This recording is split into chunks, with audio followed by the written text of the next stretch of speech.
On peut lire au chapitre 4, verset 11 de l'évangile de Matthieu, la phrase suivante. Quand Jésus apprit l'arrestation de Jean le Baptiste, il se retira en Galilée. A priori, ce verset peut être lu comme une simple information, qui permet de comprendre pourquoi Jésus retourne en Galilée après avoir été baptisé dans le Jourdain. Mais il me semble qu'on peut voir dans ce verset bien davantage. Ce verset révèle quelque chose. Eh bien, tout simplement, je dirais une information politique. En effet, le pays où Jésus a vécu était un pays où un innocent peut être arrêté.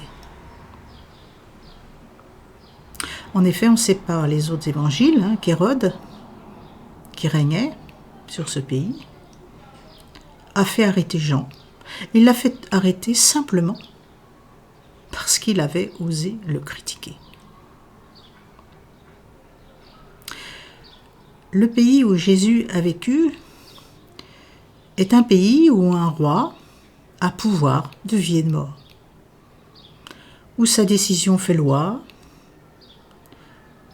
où la liberté d'expression n'est pas permise. Une dictature donc. Mais ce qui est curieux, c'est que jusqu'à une période relativement récente, une telle analyse de ce verset était impossible.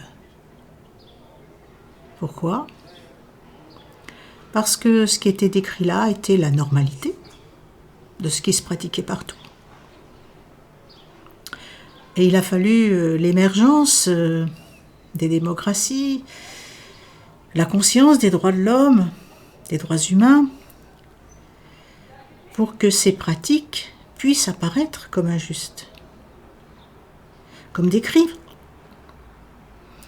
Et qu'en lisant ce verset, je puisse en faire une information politique.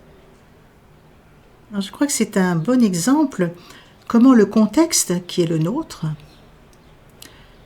peut changer l'interprétation des textes. Jusqu'à une période relativement récente, ce verset ne pouvait pas susciter l'indignation.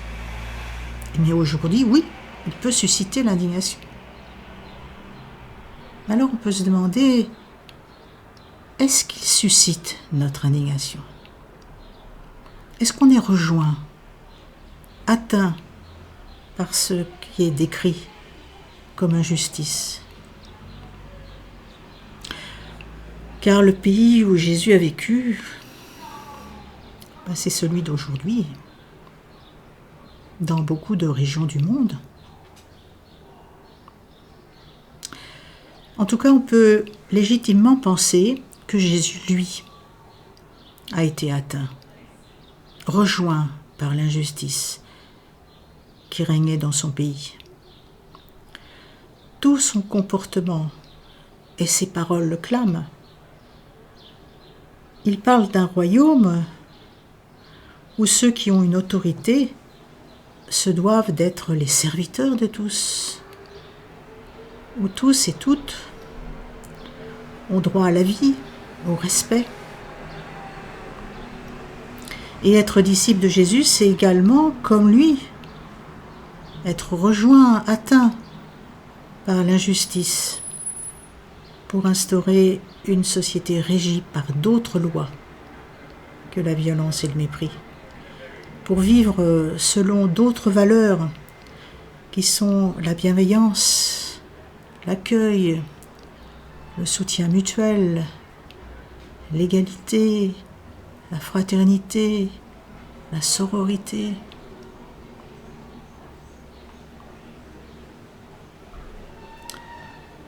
Mais enfin, peut-être la question la plus tragique, qu'on peut se poser. C'est comment cela se fait-il que ce ne soit pas ce royaume-là prêché par Jésus, que ce ne soit pas ce royaume-là qui a été prêché majoritairement au long de 20 siècles de christianisme, et qu'à la place, on y a prêché le royaume du ciel qui ne remettait pas en cause les injustices des sociétés.